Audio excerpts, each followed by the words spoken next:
बिस्मिल्लाहिर्रहमानिर्रहीम। Dear students, इस video में मैं आपको ये बताऊंगा कि आप अपना फ़ाइनल टर्म का पेपर किस तरह से अटैम्प्ट करेंगे। तो देखिए, आप अपना CMS अकाउंट लॉगिन जब करेंगे तो आपको इसी तरह से आपके कोर्सेज़ तमाम के तमाम आपके डैशबोर्ड पर नज़र आ रहे होंगे। लेफ़्ट साइड पर आपको डेट शीट की ऑप्शन नज़र आएगी। आप इस डेट शीट वाली ऑप्शन पर क्लिक करेंगे तो आपको यहाँ पर आपकी कंप्लीट डेट शीट नज़र आ रही होगी और जिस डेट का आपका पेपर स्टार्ट होना होगा उसके आगे आपको स्टार्ट पेपर की ऑप्शन नज़र आ रही होगी। तो आप स्टार्ट पेपर की इस ऑप्शन पर, इस बटन पर क्लिक करेंगे। जब आप इस पर क्लिक करेंगे तो आपको कुछ इंस्ट्रक्शंस नज़र आएंगी। उस इंस्ट्रक्शंस में ये बताया जाएगा कि टोटल नंबर ऑफ़ क्वेश्चंस कितने होंगे, उनमें से MCQs कितने हैं, डिस्क्रिप्टिव कितने हैं। तो फाइनल टर्म एग्जामिनेशन में आपको 30 मल्टीपल चॉइस क्वेश्चन नज़र आएंगे और हर एक क्वेश्चन के लिए 1 मिनट का आपको टाइम दिया जाएगा और एक ही नंबर होगा एक मल्टीपल चॉइस क्वेश्चन का। उसके बाद आपको 4 सब्जेक्टिव क्वेश्चंस नज़र आएंगे और ये 4 सब्जेक्टिव क्वेश्चंस जब आप सॉल्व कर लेंगे तो उसके बाद आपका पेपर कंप्लीट हो जाएगा। तो इसको इंस्ट्रक्शंस को आपने केयरफुली पढ़ लेना है और उसके बाद आप जब नीचे स्क्रॉल करके आएंगे तो आपको स्टार्ट पेपर की ऑप्शन नज़र आ रही होगी।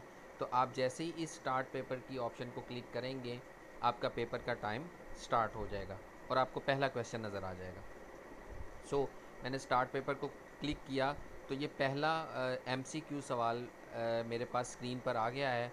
आपने क्वेश्चन को रीड करना है, उसके साथ आपको 4 ऑप्शन नज़र आएंगी। ये आपको टाइम भी बताया जा रहा है कि इस क्वेश्चन को सॉल्व करने के लिए आपके पास कितना टाइम रिमेनिंग है।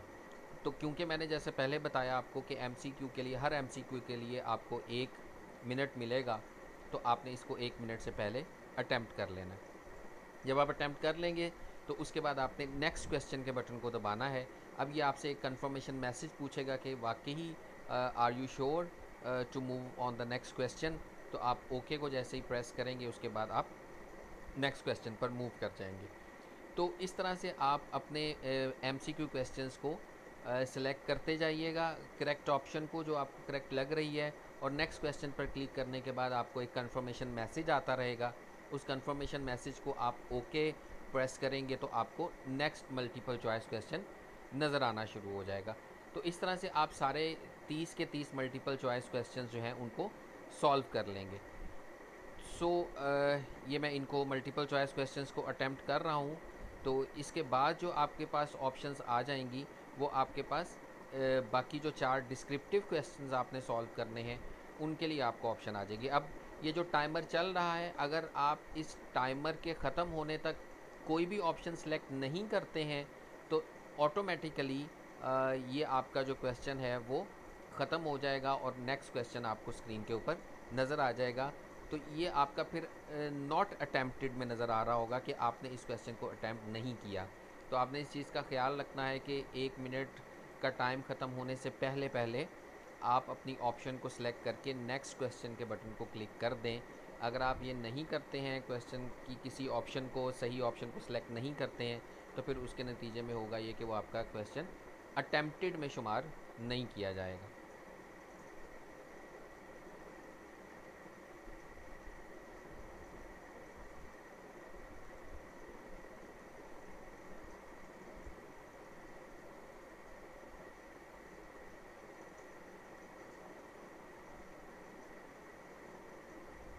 अगर आप किसी भी ऑप्शन को सिलेक्ट किए बगैर आगे मूव करने की कोशिश करेंगे तो तब भी वो आपको मैसेज देगा कि काइंडली सिलेक्ट एन ऑप्शन। तो किसी एक ऑप्शन को सिलेक्ट करना ज़रूरी है। जब तक आप ऑप्शन को सिलेक्ट नहीं करेंगे तब तक आप नेक्स्ट क्वेश्चन पर नहीं जा सकते हैं। तो आपने किसी ऑप्शन को सिलेक्ट करने के बाद ही नेक्स्ट क्वेश्चन के बटन को प्रेस करना है।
अच्छा जी, ये देखिए मैंने जब 30 क्वेश्चंस सब्जेक्टिव एमसीक्यू क्वेश्चंस मैंने जब अटेम्प्ट कर लिए, तो उसके बाद 4 मुझे अब डिस्क्रिप्टिव क्वेश्चंस नज़र आएंगे। तो अब ये पहला डिस्क्रिप्टिव क्वेश्चन आपके सामने नज़र आ रहा है, उसके साथ आपको टाइम भी नज़र आ रहा है। डिस्क्रिप्टिव क्वेश्चंस के लिए आपके पास ज़्यादा टाइम होगा। आपको एक टेक्स्ट एरिया दिया जाएगा, यहाँ पर आप अपना जवाब टाइप कर सकते हैं, या अगर आपने कोई फ़ाइल बनाई है, पीडीएफ फाइल बनाई है, ये फॉर्मेट्स भी यहाँ पर अवेलेबल हैं, जो जो फॉर्मेट्स यहाँ एक्सेप्टेबल हैं।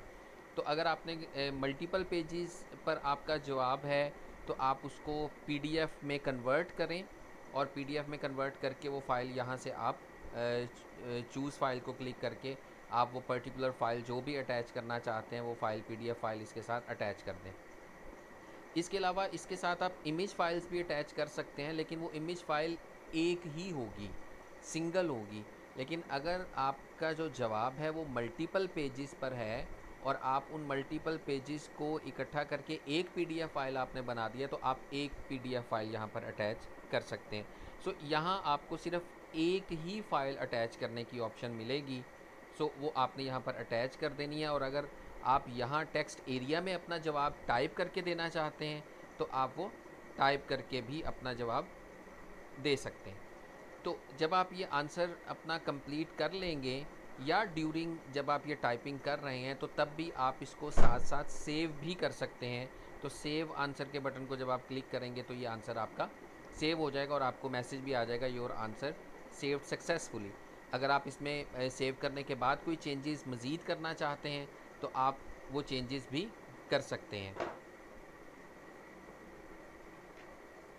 तो उसके बाद आप दोबारा से इसको सेव करना चाहते हैं, तो आप इसको सेव कर सकते हैं। तो अब जो भी चेंजेस आपने की हैं, वो चेंजेस इसमें इनकॉर्पोरेट हो गई हैं, वो सेव हो चुकी हुई हैं। जब आपको पता चले कि आपने अपना क्वेश्चन कंप्लीट कर लिया है, फ़ाइल भी आपने यहाँ पर सिलेक्ट करके लगा दी है, तो फिर आप इसका अपने आंसर का प्रीव्यू भी देख सकते हैं, जिसमें आपको ये नज़र आएगा कि आपने क्या लिखा था, और अगर कोई फ़ाइल अटैच की थी, तो वो फ़ाइल कौन सी आपने इसके साथ अटैच की थी। तो आप प्रीव्यू आंसर पे जाइए, प्रीव्यू योर आंसर। तो अब जब आप प्रीव्यू आंसर को क्लिक करेंगे, और जैसे ही आप ओके के बटन को दबाएंगे, तो अब आपके पास सिर्फ प्रीव्यू की ऑप्शन रहेगी।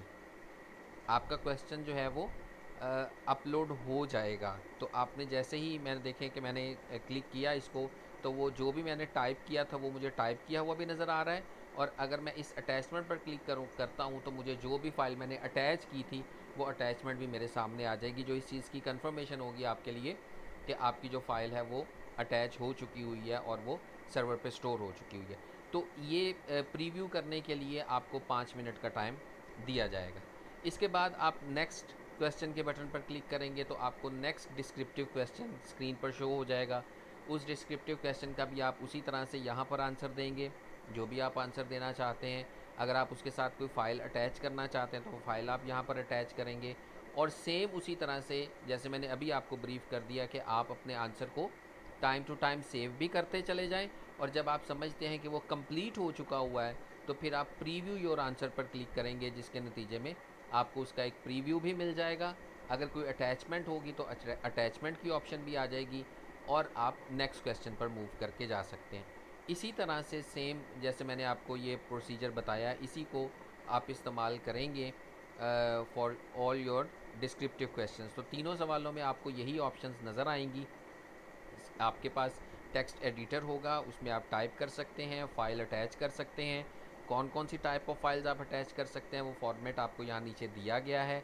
अटैच करने के बाद आप आंसर को सेव करें, या टाइम टू टाइम सेव करें, और उसके बाद जब आप प्रीव्यू योर आंसर करेंगे, तो फिर आपका वो आंसर आपको प्रीव्यू में नज़र आ जाएगा कि आपने क्या लिखा था, कौन सी फ़ाइल अटैच की थी, और साथ ही नेक्स्ट क्वेश्चन का बटन आ जाएगा।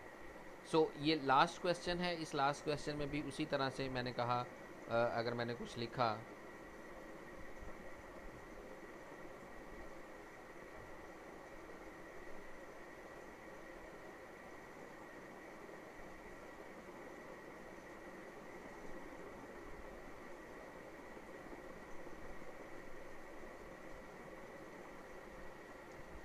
सो सेव किया आपने आंसर को, प्रीव्यू आंसर, ओके।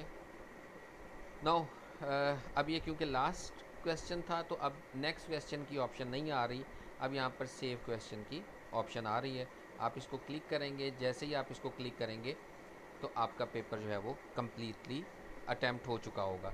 तो आपने ऑब्जेक्टिव एमसीक्यूज़ भी इसी तरह से जैसे मैंने आपको बताया कि पहले नज़र आएंगे और उसके बाद आपको 4 डिस्क्रिप्टिव क्वेश्चन नज़र आएंगे, और इसी तरीके को इस्तेमाल करते हुए, इन्हीं ऑप्शंस को इस्तेमाल करते हुए आप अपना पेपर अटैम्प्ट करेंगे।